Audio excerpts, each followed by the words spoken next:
சட்டப்பேரவையில் மானிய கோரிக்கை விவாதங்களின் போது முக்கிய அறிவிப்புகள் வெளியாகியுள்ளன. இதன்படி மகளிர் உரிமை தொகைக்காக மேல்முறையீடு செய்த 1,48,000 விண்ணப்பங்கள் ஏற்கப்பட்டதாக தமிழக அரசின் கொள்கை விளக்க குறிப்பில் தெரிவிக்கப்பட்டுள்ளது.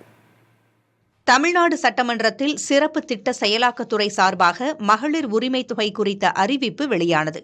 இதில் மகளிர் உரிமை தொகை திட்டத்தால் 1,15,00,000 மகளிர் பயன்பெறுவதாகவும் மேல்முறையீடு செய்த 1,48,000 பேரின் விண்ணப்பங்கள் ஏற்கப்பட்டதாகவும் அரசின் கொள்கை விளக்க குறிப்பில் தெரிவிக்கப்பட்டது.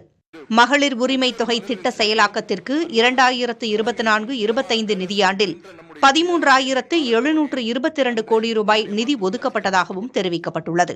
சட்டப்பேரவை மானிய கோரிக்கை விவாதத்தில் பதிலளித்த அமைச்சர் உதயநிதி ஸ்டாலின், வடசென்னையின் வளர்ச்சி இடைவெளியை போக்கிட 4,000 கோடி ரூபாயில் திட்டங்கள் மேற்கொள்ளப்பட்டு வருவதாக தெரிவித்தார்.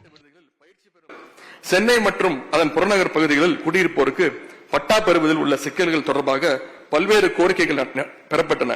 எனவே பட்டா வழங்குவதில் உள்ள நடைமுறை சிக்கல்கள் போக்கிட வேண்டும் என்ற முனைப்போடு செயல்பட்டு வருகின்றோம்.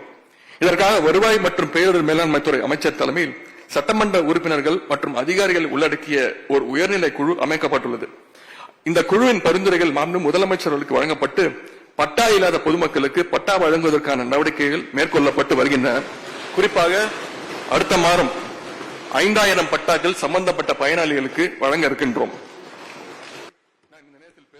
பாரிஸ் ஒலிம்பிக் போட்டியில் இந்தியா சார்பாக பங்கேற்க உள்ள தமிழக வீரர்களுக்கான ஊக்கத்தொகை 5 லட்சம் ரூபாயிலிருந்து 7 லட்சம் ரூபாயாக உயர்த்தப்பட்டிருப்பதாக தெரிவித்த அமைச்சர் உதயநிதி, பாரிஸ் ஒலிம்பிக்கில் பங்கேற்க தமிழகத்திலிருந்து இதுவரை 16 வீரர்கள் தேர்வு செய்யப்பட்டிருப்பதாக கூறினார். மானிய கோரிக்கை மீதான விவாதத்திற்கு பதிலளித்து பேசிய அமைச்சர் KN நேரு, 56 சட்டமன்ற உறுப்பினர்கள் தங்கள் பகுதியில் உள்ள பல்வேறு ஊராட்சிகளை பேரூராட்சிகளாக உயர்த்துவதற்கான கடிதத்தை தன்னிடம் வழங்கியிருப்பதாக தெரிவித்தார். ஒரு சில ஊராட்சிகளை பேரூராட்சிகளாக மாற்றுவதற்கு அந்தந்த பகுதிகளைச் சேர்ந்த சிலர் அரசியல் காரணங்களுக்காகவும் தேர்தல் வெற்றிக்காகவும் எதிர்ப்பு தெரிவிக்கின்றனர் என்றார்.